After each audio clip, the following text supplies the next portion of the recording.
President Trump also announced a new trade deal with the UK. All that Britain demands in return is that we keep these two. No! No! I refuse! I'm sick of it! Turns out Prince Harry and Meghan Markle will still get paid millions of dollars for doing absolutely nothing. If you came up with the picture of an annoying, insufferable white woman, it would be Meghan Markle, even though she's not white. Yeah, they were very worried about their safety, which I get that aspect of things. After 6 episodes, I wanted to attack them. Meghan Markle has finally revealed why she and Prince Harry call each other M and H. Mm-hmm. And he'll say M and you'll say H and your friends say M and it just is a thing. It's a thing. And do you both love it? Yes, and I like nicknames a lot. What could it be?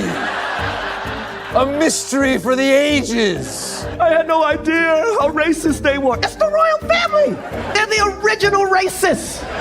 The moment Colin Jost stared into the Saturday Night Live camera and took aim at Meghan Markle, it was clear a brutal shift had occurred. This wasn't just another joke. This was a verdict. To truly understand how Meghan and Harry went from royal rebels to the world's favorite punchline, we need to examine 3 things. The SNL roast that served as the official tipping point, the relentless comedic onslaught from every corner of Hollywood that followed, and the most damning evidence of all, the kind that comes from their own deeply strange public statements. There is one moment in particular, a bizarrely awkward exchange during Prince Harry's interview on The Colbert Show, that is more revealing than any joke ever could be. It has to be seen to be believed, and we will get to it.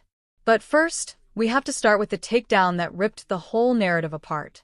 It all began on Saturday Night Live, where Weekend Update anchor Colin Jost kicked things off. He took a simple news story about international trade and used it as a sledgehammer to question what the Sussexes are even worth anymore. President Trump also announced a new trade deal with the UK. All that Britain demands in return is that we keep these two. The studio audience went wild. It was a raw, unfiltered reaction. But Colin Jost's joke was about more than just their shrinking popularity. It was a direct shot at whether their entire post-royal plan even made sense. So when the topic turned to a famous billionaire making strange choices, Jost used it to make an even bolder and far more embarrassing comparison. Elon built electric cars, he's going to Mars. Why isn't he even involving himself with Twitter? It would be like if the Prince of England gave it all up just to marry an actor from Suits. The comparison was savage. It essentially framed their fairy tale romance as a confusing career mistake. And this kind of attack was nothing new for the show. SNL had been poking fun at the couple for years. In fact, Jost's co-anchor, Michael Che, made an even more blunt remark back when the couple first got married. Earlier today, Suits actress Meghan Markle married some unemployed dude who still lives with his grandma. That unemployed dude caricature became legendary because it completely shattered the royal fairy tale image. It's a theme SNL has clearly never forgotten. So when news broke that a Suits spin-off was being planned, the show was ready to twist Meghan's supposed comeback into yet another brutal shot at her husband. It will focus on Meghan Markle's character's struggle to balance her legal career while also caring for an unemployed immigrant. The laughter was merciless, and the message was clear. SNL wasn't holding back, but it was only one part of a much larger comedic assault. Soon, it felt like every late-night host was joining in. Their first target was the couple's infamous multi-million-dollar Netflix deal. The joke practically wrote itself, and on the massive stage of the Golden Globes, host Joe Coy delivered the punchline directly to their Hollywood peers. Turns out Prince Harry and Meghan Markle will still get paid millions of dollars for doing absolutely nothing.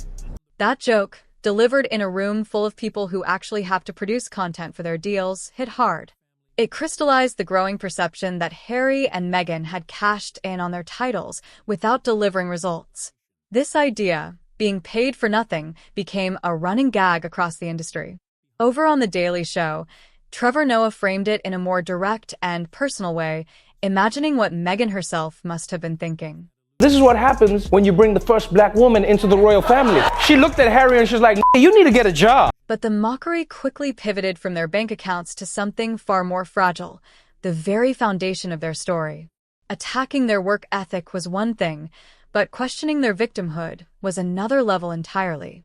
Hosts like Jimmy Kimmel openly challenged the couple's narrative for leaving the UK, pointing out the glaring and almost comical hypocrisy of their chosen escape plan. Racism was a big part of their decision to leave, which you know things are bad at Buckingham Palace if they came to America to get away from racism. He had a point, and he wasn't finished.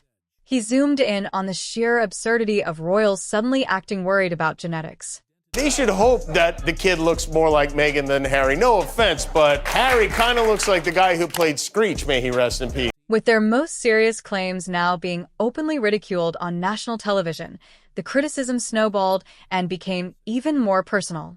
And honestly, while many of these points were strange, they were nothing compared to the bizarre Colbert clip I promised earlier. We're getting to it.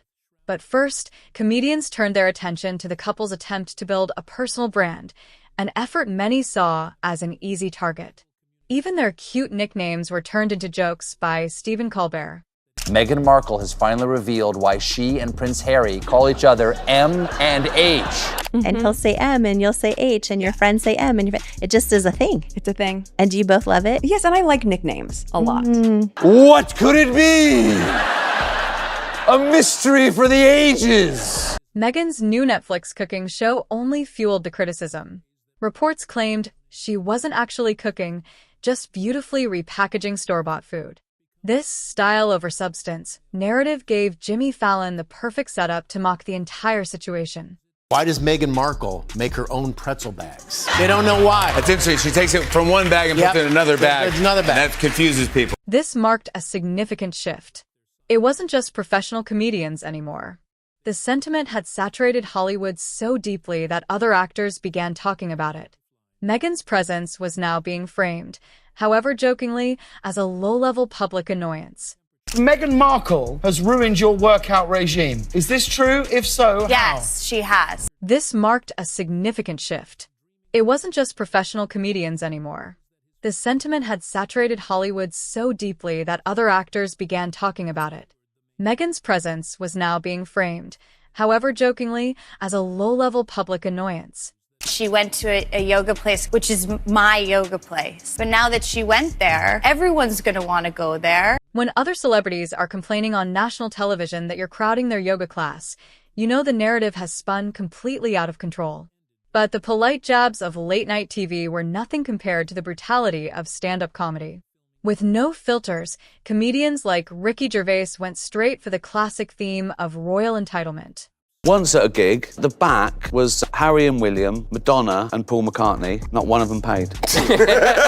That sense of being above it all is at the core of the public's frustration.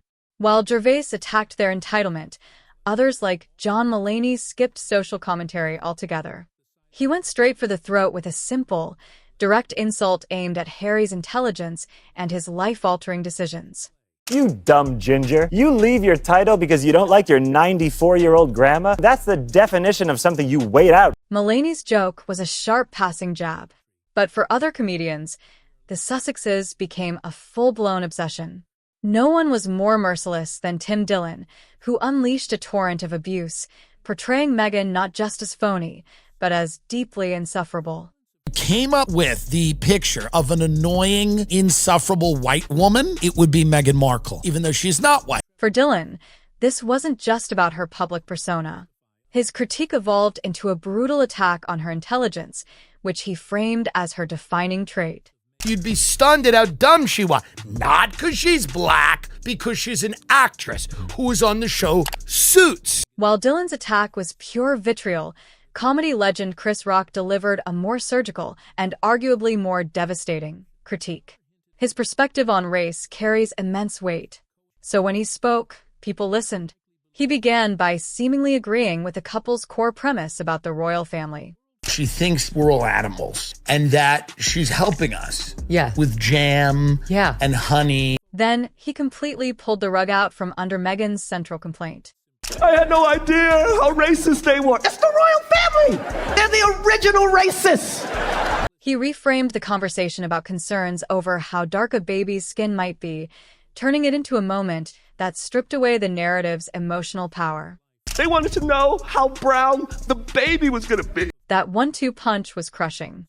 Finally, British comedian Simon Brodkin captured the public's entire journey, from curiosity to outright disgust. He claimed that watching their Netflix documentary was the exact moment he turned on them for good.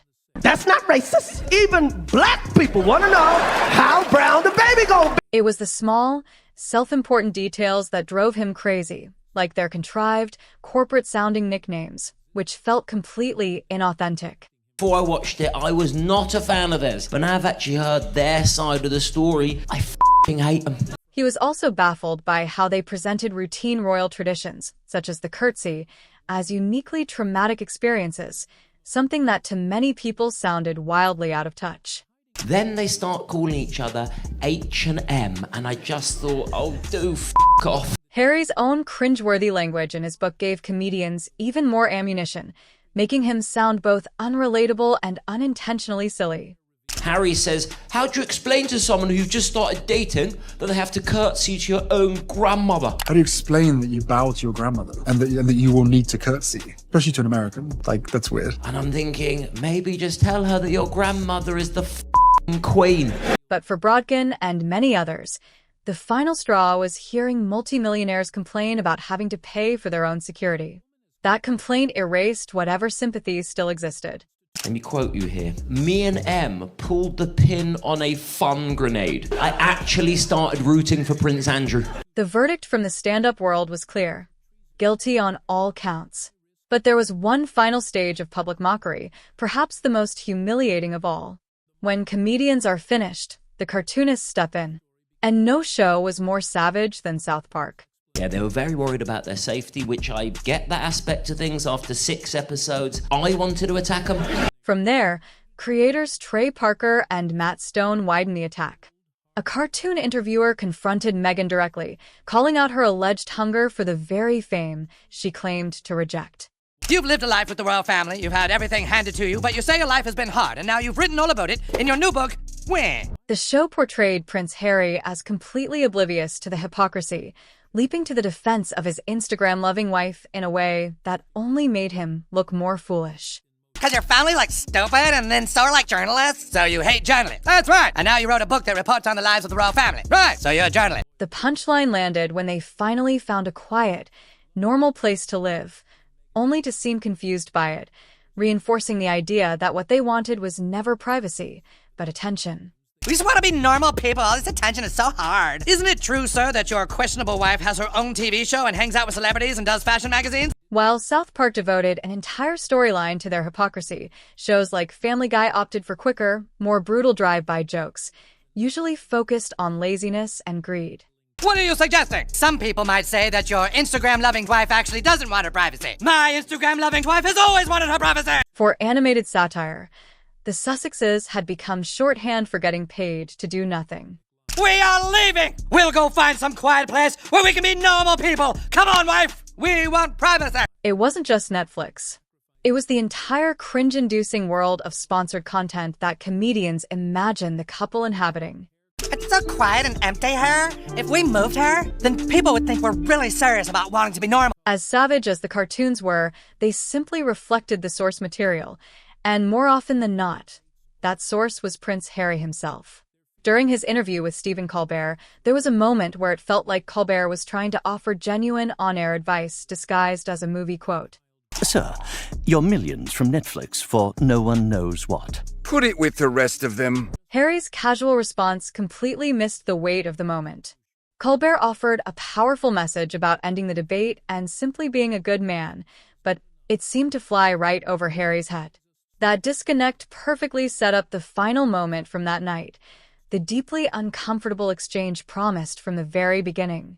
Time to do our daily $250,000 sponsored Instagram post for Del Taco. This wasn't a punchline written by a comedian. It was the moment the mask slipped, revealing pure, self-inflicted awkwardness that justified all the mockery that came before. He said, let us have an end to this debate about what makes a good man and be one. There you go. You can use that. Good knowledge. You can use that. That's the part we're editing out of this interview. Boy, right there. All right. Very Unlike similar what? to this experience. Unlike, yeah. Unlike what? That's right, you carry on. You were doing great, you were doing great. No, you're doing great. Did you notice it? The sudden shift in his eyes. The passive-aggressive jab at the interview itself. He looked genuinely irritated, as if moments away from walking off set. It felt like someone trying far too hard to fit in and finally cracking under the strain. And that is the real issue. This was never about comedians, the press, or cartoons. It was about contradictions.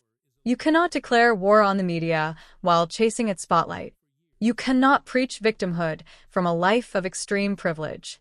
Eventually, the contradictions become impossible to ignore. And when that happens, the court of public opinion, with comedians as modern-day jesters, delivers its verdict. The laughter you hear isn't just about jokes. It's the sound of a story people no longer believe.